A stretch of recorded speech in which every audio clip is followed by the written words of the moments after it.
Chicken gyros recipe, where you can do it the Greek way with French fries, or you can make it the healthy way.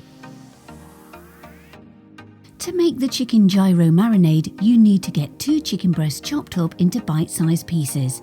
Then add in 3 crushed garlic cloves and 3 tablespoons of lemon juice, 1 tablespoon of olive oil, 1 tablespoon of apple cider vinegar and 1 tablespoon of oregano. 3 tablespoons of Greek yogurt is also needed, and a good grinding of salt and pepper. Stir it round to combine. Now don't forget to subscribe, that way you'll get all my new recipes and you'll be able to remember where this one came from. Then you're going to leave the marinade in the fridge. 5 hours is best, but you can use it before then. When cooking, you need to add 1 tablespoon of olive oil and add in the chicken chunks.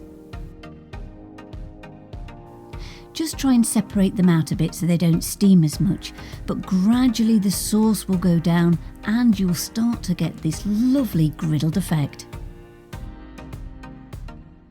You can use a pitta, a wrap or a flatbread. I'm using a wrap here. The Greeks like to use something called Tzatziki, and you'll find the recipe for that on my website. However, I do love garlic mayonnaise, and if you want the recipe, hit the top corner and you'll find the homemade version of it. Then add the lettuce, tomatoes and red onions, and of course the chicken.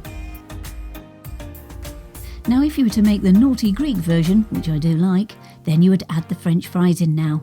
But I'm having the healthy version today, so it's wrap it up, go and enjoy. The full written recipe is on my website, cookingwithemily.co.uk.